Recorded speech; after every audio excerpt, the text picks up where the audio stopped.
যারা খুব ডেঞ্জারাস, এরা খুবই ডেঞ্জারাস, কারণ এদেরকে নিয়ে আমাদের সমস্যা বেশি। কারণ নাস্তিকরা তাদের অবস্থান স্পষ্ট, তারা ইসলামকে মানে না।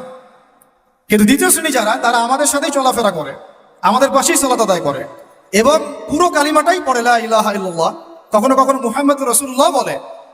কিন্তু ধর্মীয় জীবনে তারা কোনো কোনো ক্ষেত্রে আল্লাহকে মানলেও, ইসলামকে মানলেও, নামাজ রোজা হজ জাকাত ইত্যাদি করলেও, বৈষয়িক জীবনে অর্থাৎ আপনার সাংস্কৃতিক জীবনে, অর্থনৈতিক জীবনে এবং স্পেশালি রাজনৈতিক জীবনে তারা ইসলামকে 5 পয়সা মূল্যায়ন করতে চান না। এবং এই পুরো শ্রেণীটা বাংলাদেশে যত রাম বাম প্রগতিশীল সুশীল বুদ্ধিজীবী আর সেকুলার আছে, সব এই শ্রেণী, ইল্লা মাশাআল্লাহ, কিছু মানুষকে বাদ রাখলো। দ্বিতীয় শ্রেণীটা আমাদের জন্য সবচেয়ে বেশি ডেঞ্জারাস এই কারণে, প্রথম শ্রেণীটা আমাদেরকে সরাসরি ওই যে জঙ্গি মৌলবাদী সব বলে না।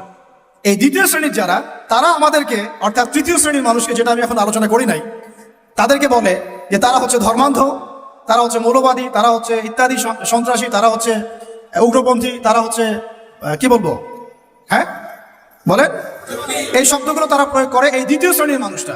অথচ তারা কিন্তু আমাদের সমাজে চলাফেরা করে, আমাদের সাথেই নামাজ পড়ে, জুমার নামাজেও আসে, মারা গেলে জানাজাও পড়ানো হয়, তারা নামাজ রোজা হজ জাকাতও করে, মাঝে মাঝে হজ উমরা বছর বছর করে। এবং আমরা মাঝে মাঝে দেখি যে তারা মদিনায় বসে 20 টাকার নামাজ পড়তেছে 9 মিনিটে।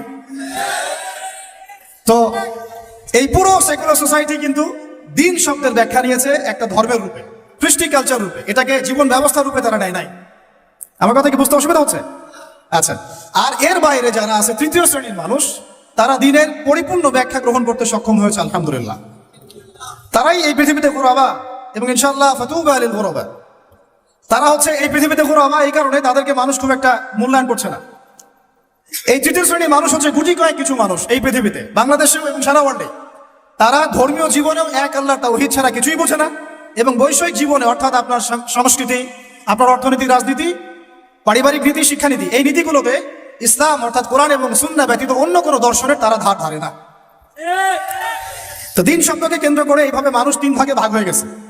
এখন আপনারা কোন দলে থাকতে চান? থাকতে হলে এখন অনেক অপবাদ সহ্য করতে হবে, অনেক ট্যাগ আপনার গায়ে লাগতে পারে, এবং অনেকে আপনার দিকে বাঁকা চোখে তাকাবে। কিন্তু বিশ্বাস করেন, এটাই হচ্ছে নাজাতের একমাত্র পথ। কেন? আল্লাহ পাক এই সূরা, এই আলে ইমরান সূরারই 85 নম্বর আয়াতে গিয়ে বলেছেন যে ওয়া মান ইয়াবতাগি গায়রাল ইসলামি দীনান ফালান ইউকবালা মিন। যারা মাদ্রাসার দেয়ালে হেঁটেছে, মানে দরজায় হেঁটেছে বা দরজার সামনে দাঁড়িয়েছে কখনো, তারাও এই আয়াতের অর্থ ভালো করে জানে। ওয়া মান ইয়াবতাগি গায়রাল ইসলামি দীনান, কেউ যদি ইসলাম ছাড়া অন্য কোনো জীবন ব্যবস্থা তালাশ করে, হোক সেটা ধর্মীয় জীবনেই বা বৈষয়িক জীবনে, হোক সেটা অর্থনীতিতে বা রাজনীতিতে, যে কোনো জায়গাতে, সংস্কৃতিতে বা শিক্ষানীতিতে, ফালাই ইউকবালা মিন, কোশ্চিন কালেও তার কাছ থেকে কোনো আমল কবুল করা হবে না। এটা আল্লাহ পাকের একদম স্ট্রেট ফরওয়ার্ড স্টেটমেন্ট। তাদের কাছ থেকে কোনো আমল কবুল করা হবে না, যতই লা ইলাহা ইল্লাল্লাহ পড়েন না কেন।